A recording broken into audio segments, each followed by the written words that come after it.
billionaire entrepreneur Elon Musk puts his money where his mouth is. I am personally guaranteeing that value and standing behind that guarantee with all of my assets. His greatest asset is his ability to take this big, big dream and make other people believe that it's true. The determined engineer's big dreams transformed 3 industries. I'm just wishing to any entities that are listening, please bless this launch. Here's an immigrant from South Africa coming to America to say, NASA, that whole rocket thing you're doing with the space shuttle, I've got a better way. His better way meant risking everything. We had maybe about a week's worth of cash in the bank, or less. I had to make a choice then that either I took all of the capital that I had left from the sale of PayPal to eBay and invest that in Tesla, or Tesla would die. Others weren't so willing to take a chance on him or his companies. You put $90 billion, like 50 years worth of breaks into solar and wind, to Solyndra and Fisker and Tesla and Enter1. I mean, I had a friend who said you don't just pick the winners and losers, you pick the losers. It's very unlikely that the Tesla investment is ever repaid to the taxpayers. Electric vehicles are really not possible in ways that would be effective for most consumers still. But his bets have paid off. We didn't just repay the principal, we actually repaid it with interest and a bonus payment. So ultimately the U.S. taxpayer actually made a profit of over $20 million on this loan. Elon Musk has even bigger dreams that might just take him farther than anyone else. Elon Musk goes a step further. Earth's not big enough. With SpaceX, he literally wants to go to Mars. In the long term, I'd really love to go to Mars, and that's the overarching goal of SpaceX.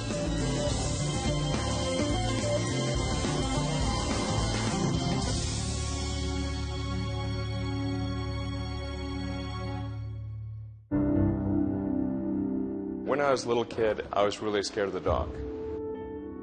But then I sort of came to understand, okay, well, dark just means really the absence of photons in the visible wavelength, 400 to 700 nanometers. It's hard to believe that entrepreneur Elon Musk was ever afraid of anything.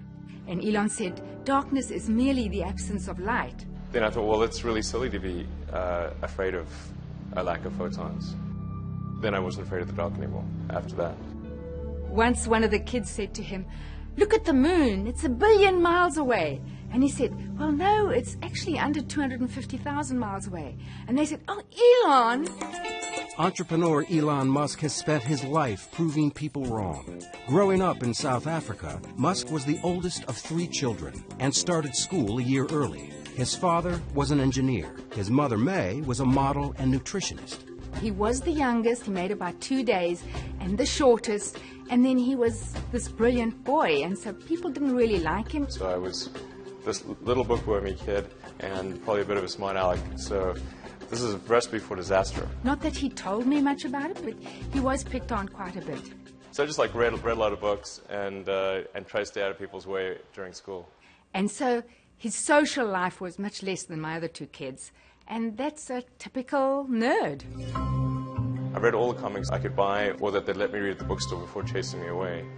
I read everything I could get my hands on from when I woke up to when I went to sleep. At one point I really ran out of books and started reading the encyclopedia. And he has a photographic memory, so he could remember everything. Anytime I had a question, my daughter Tosca would say, call Genius Boy. His brother, Kimball Musk. When Elon was 10 years old, he got tested by IBM, and he was found to have one of the highest aptitudes they'd ever seen for computer programming.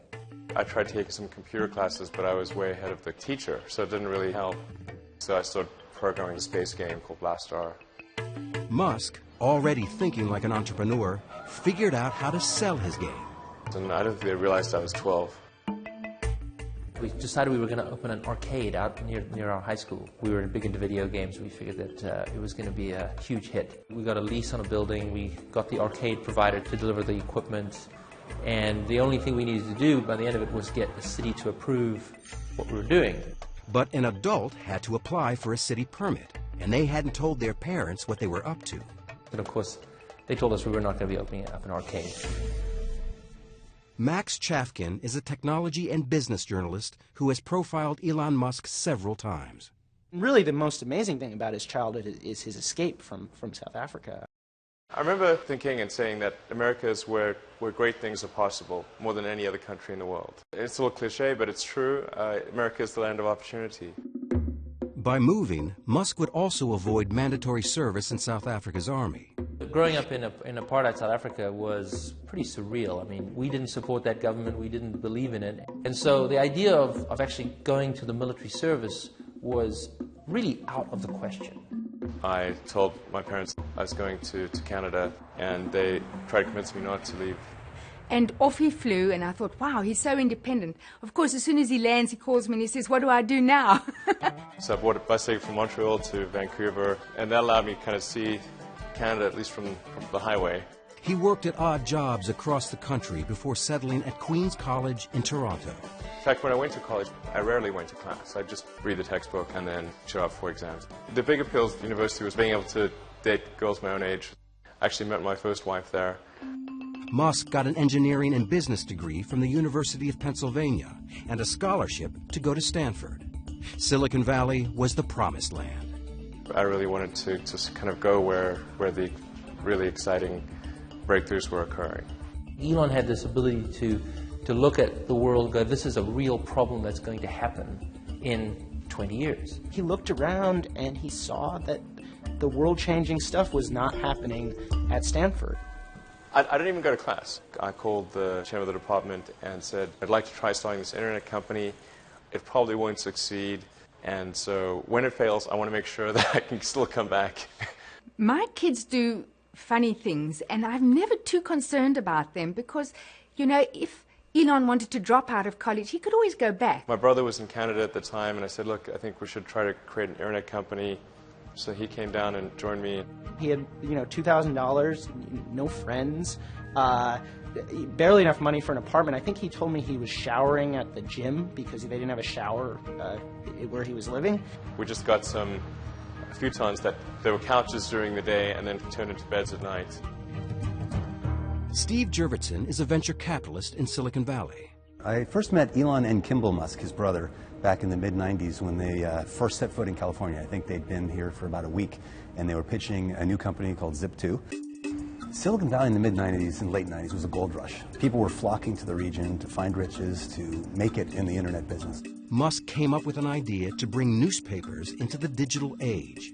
He took a CD-ROM Yellow Pages, some mapping software, wrote a little code, and put it all together to create the first online city listings. Elon was more the business mastermind, I was more the sales guy.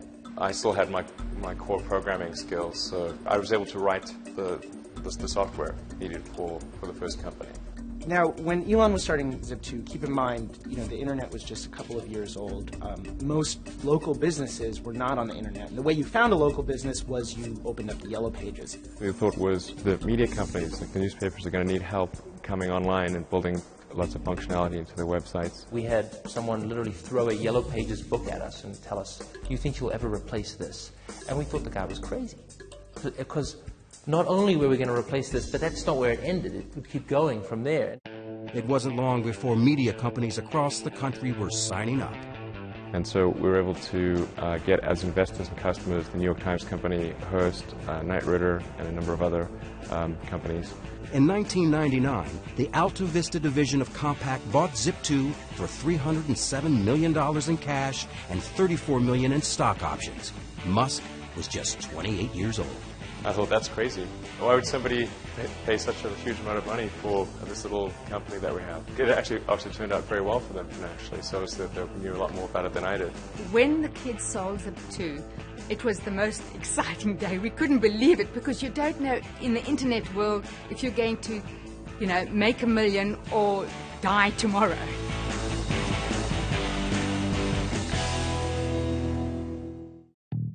In February 1999, Elon Musk sold his first company.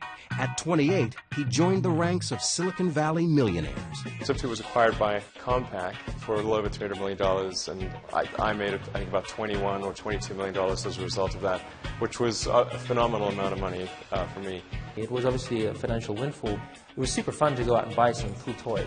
There is, gentlemen, the fastest car in the world. One of his first things to do is go out and get a big sports car. He comes from a family that really enjoys racing in vehicles, and he got one of the highest performance cars money could buy at the time. It was a McLaren F1. And proceeded to enjoy that around the Bay Area, let's say, a number of adventures and risk-taking moves with his driving. While I'm sure it felt wonderful to have all this money and to have people recognizing success, I think he was also frustrated that this company hadn't become as great as he wanted it to be. It hadn't changed the world. It had just slightly altered the course of newspaper history, which I think from his point of view is, kind of a piddling accomplishment. So I certainly had the choice at that point of retiring and buying an island somewhere and sipping Mai Tais, but that was not of interest to me at all. There really wasn't a choice of we weren't going to do anything. It was just really what we were going to do next. In Elon's case in particular, it was really just a stepping stone. The goal in doing my second era company was to create something that would have a profound effect. And it seems to me that the financial sector had not seen a lot of innovation on the internet. And money is really just an entry in a database. And it's low bandwidth. It seems like it's something that should lend itself to innovation. He was very rich. I mean, just more money than most people could dream. And he took almost no time in between that sale and starting the company that became PayPal. Musk's new company created something we take for granted today. It changed the way the world buys things, the way money is transferred from one person to another. At the time, transactions were very slow. People would have to mail checks to each other, so it could take weeks just to complete a single transaction. With his windfall from the sale of Zip2, Musk quickly turned around and founded X.com to make electronic cash transfers possible. But his new company collided with a rival mobile payment company called Confinity. And they were really competing against each other, and the real enemy at the end of the day was eBay. We combined our efforts in order to compete effectively against eBay's built-in system. They called the new company PayPal. When he looked at PayPal, his goal was not to create a place you could do person-to-person payments. His goal was to transform the financial industry.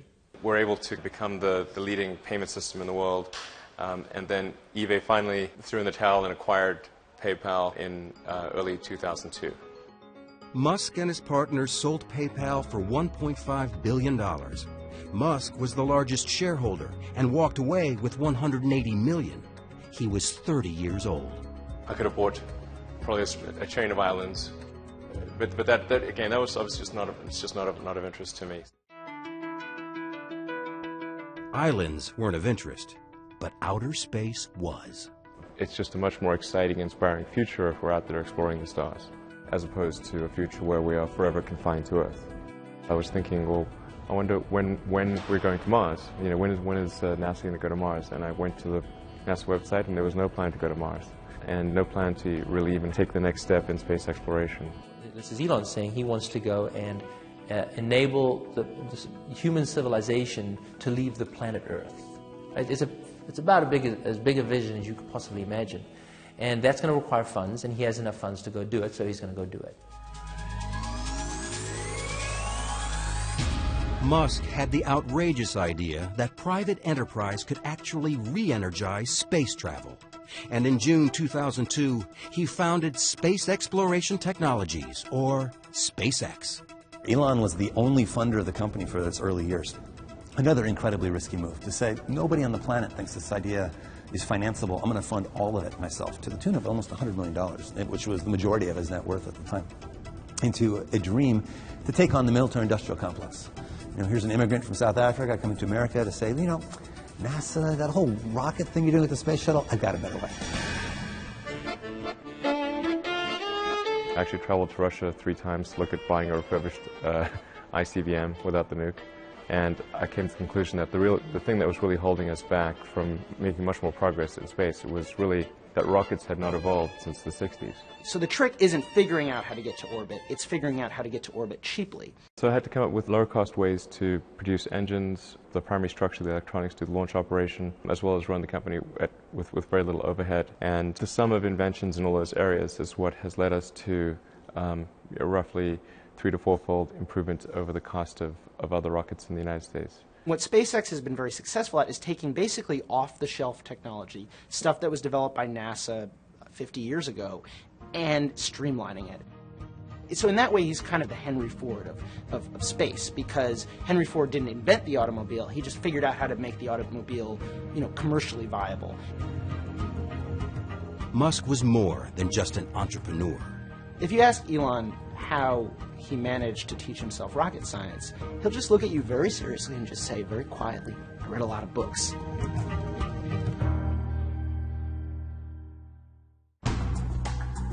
"32-year-old Elon Musk had his next big idea at his family's annual visit to Burning Man, the counterculture desert happening. Although still fascinated by rockets and fast cars, he wanted to find a way to end Earth's addiction to fossil fuels. I was one that suggested the idea of going into the solar power arena to Lyndon and Peter Wright, my cousins. He basically hands this idea to his cousins and says, "If you want to start this, I will fund you, and it'll be your company, but I'll be the chairman." And they say, "Okay," and it works almost perfectly. What they've figured out is that if you sort of do 100 things 10% better in the area of solar cell installation for homeowners, you can dramatically consolidate an industry that's currently a bunch of mom and pop shops. So what Solar City did was they said, how about no money down? You want solar cells? We'll just put them in. You don't pay a cent.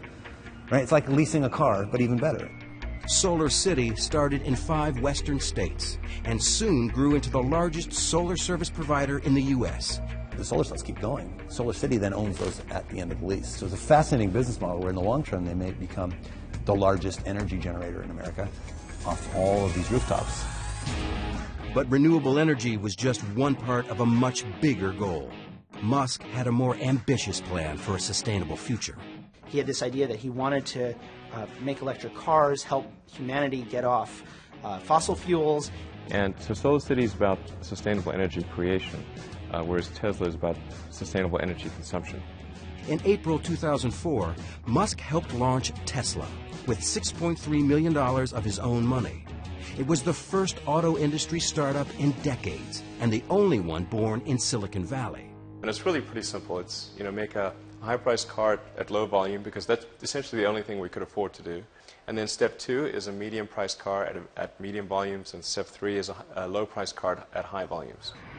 Tesla's plan was to introduce a high-end, high-performance product to first attract outliers, then make an affordable car for the masses. Tesla's co-founder and first CEO, Martin Eberhard. We expect to change the way people think about electric cars with this car, and that we hope to open the market for us to sell other electric cars. But we also know that if you start off by saying, let's first change human nature and make everybody drive crummy little cars, that doesn't work.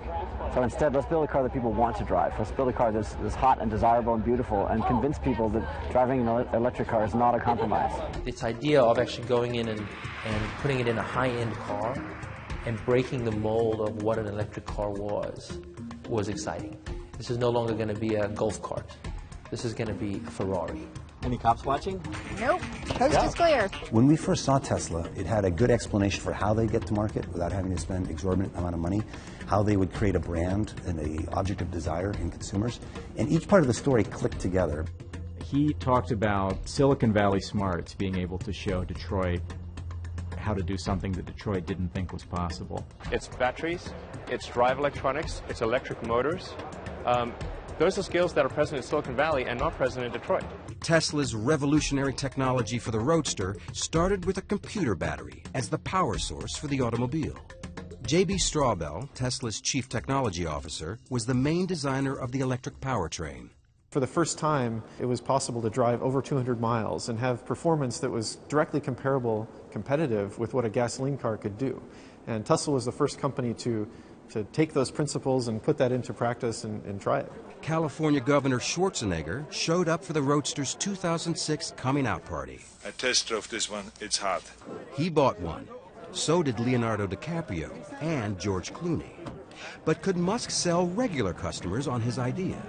At that time, there was very little activity in the auto industry in electric vehicles. We were in the age of the large SUV. So it was a little unusual to hear about this company in California that was planning to come to market with a high-end all-electric sports car. We were very passionate about trying to make sure that this car was going to just throw down the gauntlet on what the technology could do and really prove to the world that electric vehicles, could be incredibly fast and could have incredibly long range. There was kind of a sense of adventure, doing these things for the first time and doing it in a really scrappy way. We did some of the very first battery packs in my garage in Menlo Park before we actually were able to rent a real office. The big issue for Tesla, as with all electric cars, has been the batteries, their cost, and how long they last. Eric Noble is president of CarLab, an automotive consulting firm that evaluates new cars and trucks. American consumers are very ready for battery electric vehicles. Unfortunately, battery electric vehicles aren't ready for American consumers. The first results at Tesla seem to support this gloomy forecast. Tesla, when we first started out, the thought was simple and really, obviously, in retrospect, quite naive, which was to make use of some technology that we develop ourselves, but also some technology that we'd license from AC propulsion, put that together and create an electric sports car that would be compelling. So, let's see, where did that fall apart? It fell apart when the team told Musk that the projected cost had skyrocketed from $65,000 to $140,000. As the problems mounted, Musk faced a do-or-die decision at Tesla. He would have to choose between investing his PayPal payoff or let his new company collapse. And Elon was looking at this and saying, the dream is still there, but oh my gosh, what have I got? I've got to get this under control.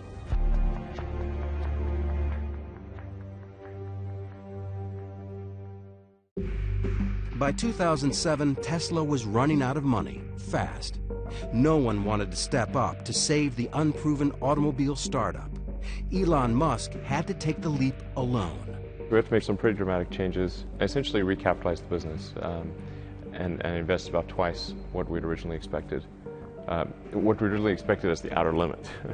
Basically, Tesla got to this point where they only had enough money in the bank for a couple of months, and there's nobody around who are willing to put more money in. So I had to take all of my reserve capital and invest it into Tesla, which was very scary because, it would obviously be quite sad to have the fruits of my labor with Zip2 and PayPal not amount to anything.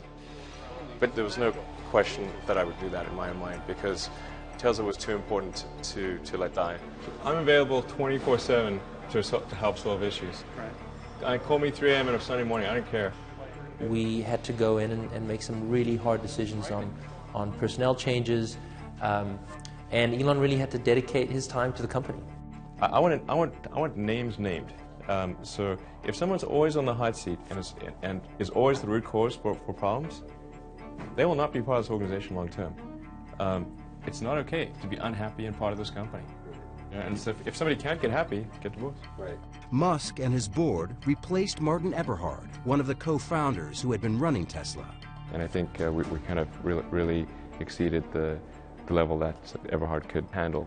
And that became apparent in 2007. We either were going to have to shut the company down or Elon was going to have to take over as CEO. It was actually a process of building a company as well as building a car. A lot of people that fit in very well with a company when it was extremely small, didn't end up fitting in as well when it was larger. Eberhard didn't go quietly. He sued Musk for libel, slander, and breach of contract. I believe that I was scapegoated to take the blame for the programs that were not run well. Musk resolved the disputes through mediation, but his company was in serious financial trouble.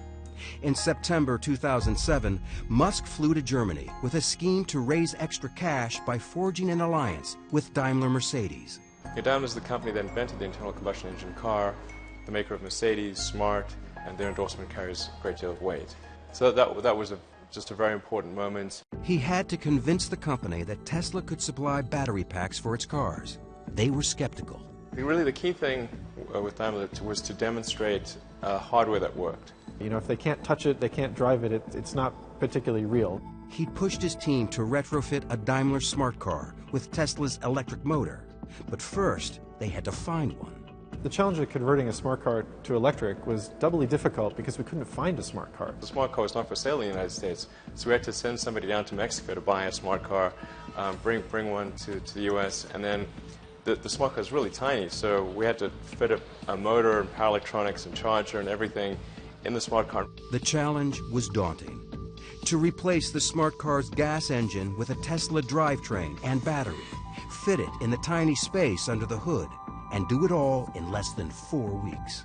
We didn't have much time at all. We knew that from the beginning, and we kind of prepared for almost battle and, you know, set up a war room in the shop. They worked around the clock, stealing naps on the factory floor, right up to the deadline. The Daimler executives arrived not at all convinced that it made any sense to work with an American car company, let alone a little tiny American car company in Silicon Valley. While waiting for Daimler's decision, Musk brought in one of the world's leading automobile designers to help create his next project, a modern and sexy family sedan, which he called the Model S. Originally with Model S, I thought, well, let's have Henrik Fisker, who had a design studio, do the styling. We paid him a pretty good sum of money to do that.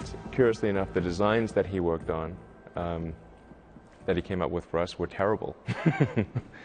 And what he didn't tell us was that he was actually working on a competing car company. Tesla officials claimed that perhaps Henrik had come in to learn what Tesla was doing, while all along he was planning to form his own company, do his own vehicle. We were pretty upset with him for basically taking what were at the time the original specifications for the Model S and then going and shopping a business plan to create that same car. Tesla sued him, he sued Tesla, and there was all kinds of, infighting. Henrik Fisker wouldn't grant Bloomberg an interview, but he told us that, "I believe there is enough space in the market for several new car companies that pursue a new type of electrified powertrain with different philosophies." In November 2008, the court ruled in Fisker's favor. It was a setback for Musk, who was also going through a tough time personally. After 8 years of marriage and 5 children, Elon and Justine Musk divorced. I got divorced, personal life in somewhat of a shambles, and in addition getting attacked by some in the media, my ex-wife, every bad thing you could imagine. There was more bad news when his bold space transport company SpaceX again failed to get a rocket into orbit. The first launch didn't get very far, got about a minute up, and then there was an engine fire, and that was it. The second flight actually did make it to space, but not to orbit. And then also Flight 3, we didn't get all the way to orbit. He started saying, "I've got enough money for 3 cracks at it." He put $100 million of his own money, and he sort of hinted at the idea that after 3, if he didn't make it, it would be over. SpaceX would die. Musk burned through the $100 million he had sunk into SpaceX. Now he was on his way back to the drawing board. 3 days after the failure, he announced, first that he knew what was wrong. He announced that they'd raised money to finance a 4th launch, and the 4th launch was going to happen in a matter of months, which in the rocket industry was a crazy announcement. We were able to solve the problems, and then just as we'd solved those problems, we ran smack into the worst economic recession since the Great Depression. It's been one of the darkest days on Wall Street in recent memory. Stock markets falling the most since 9/11, the Dow off more than 500 points. This is what financial Armageddon looks like. Red screens that scream sell, sell, sell.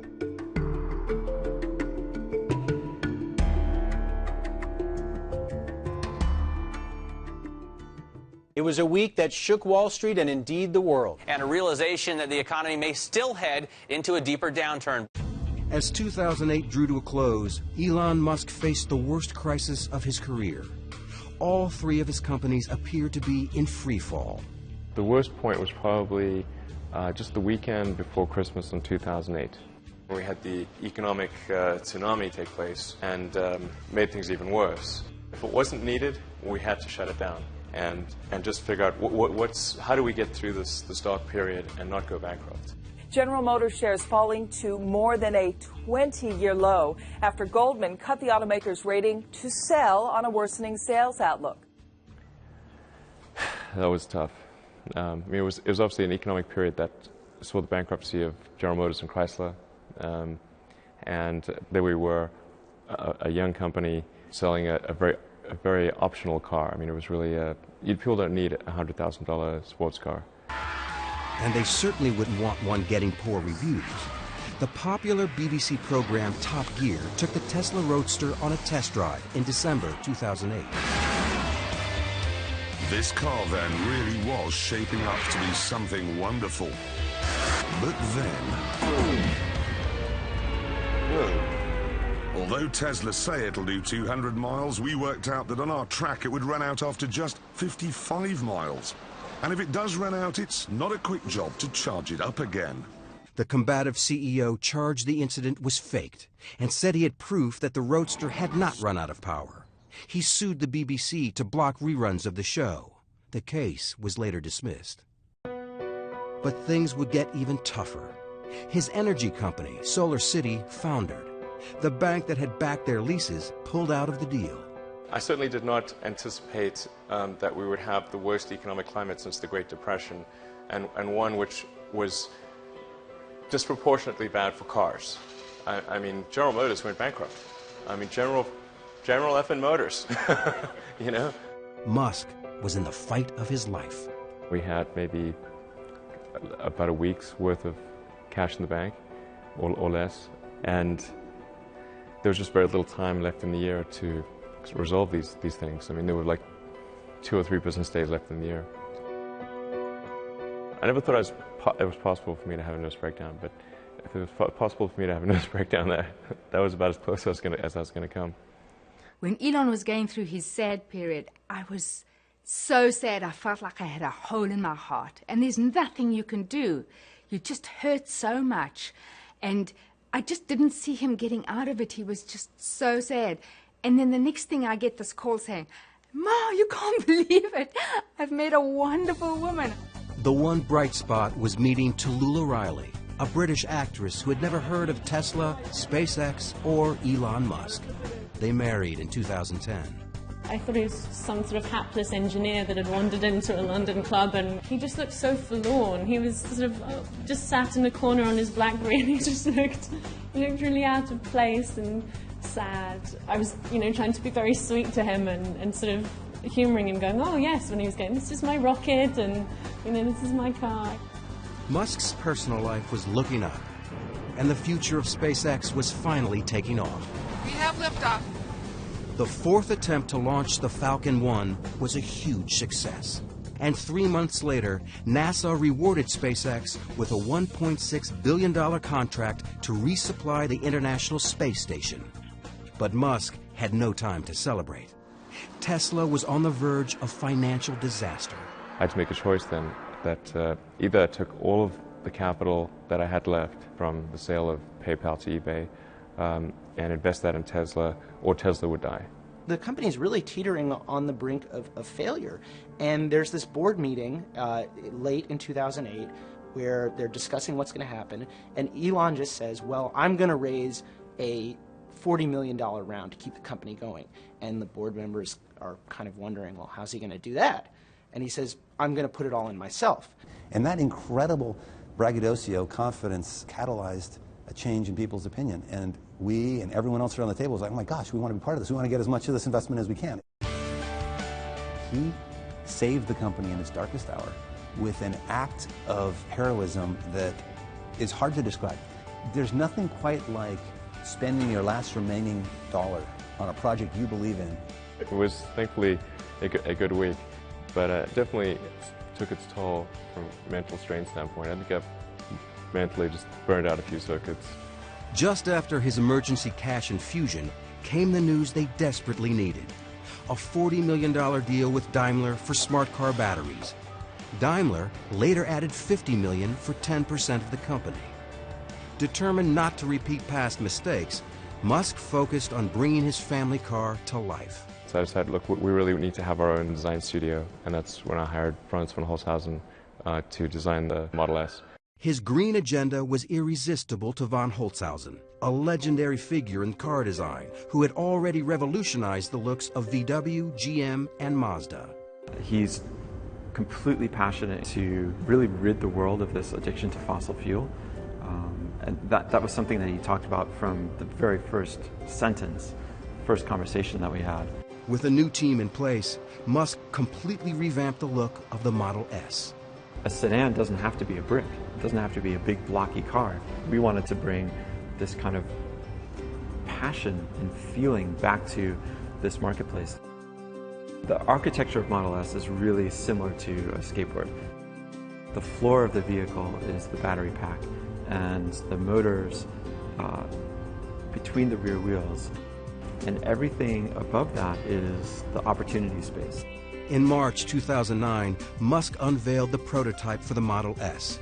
It could hold 7 passengers and as much luggage as a station wagon. But to build it, he knew he needed a piece of the U.S. government's new $7.5 billion loan program to support alternative energy vehicles. In order for Model S to truly be successful, it was important that the loan come through. The government funding was controversial. The New York Times writer Randy Strauss called the program the bailout of very, very high net worth individuals who invested in Tesla Motors Act. Musk struck back. Randy Strauss is a huge douchebag. And an idiot. Okay. It wasn't a bailout, but a loan. The Obama administration agreed to lend Tesla $465 million to mass produce the Model S, a move that astounded many in the industry. It's very unlikely that the Tesla investment is ever repaid to the taxpayers. Electric vehicles are really not possible in ways that would be effective for most consumers still. This is just the religion of electric vehicles, and like Jonestown, that religion will come to an end. There are most certainly people who want to see Tesla fail because it is an attack on the mainstream car industry. Of course, the biggest impact that Tesla will have is not the cars that we make ourselves, but the fact that we show that you can make compelling electric cars that people really want to buy. The government loan came with a challenging condition. To get the money, he had to first find a place to build his electric car.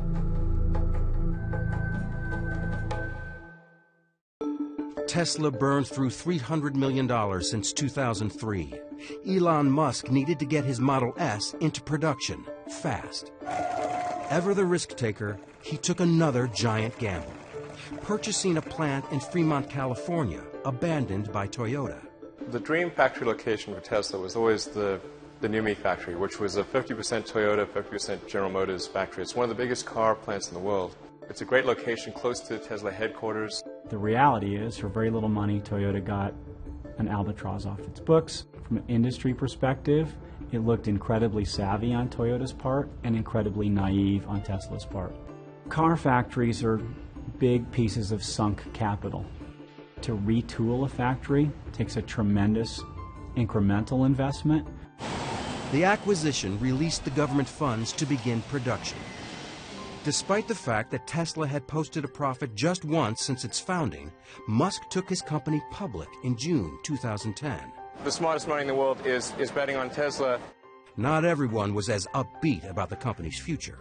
Tesla stock voted by Wall Street as the least likely to succeed. You don't want to own this stock. You don't want to lease it. Heck, you shouldn't even rent the darn thing. There hasn't been an IPO of a car company in America since Henry Ford, and that caught people's attention. Investors ignored the skeptics. Tesla raised $226 million in its IPO. Musk now had the capital to get rolling on the Model S. You just saw on his face this sort of just elation and this feeling like all of this suffering is worth it, and it's real now. 3, 2, 1.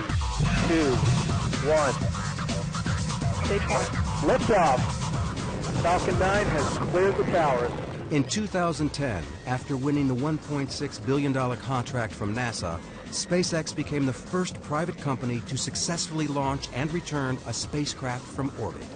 So SpaceX was the first purely commercial ground-up development to reach orbit.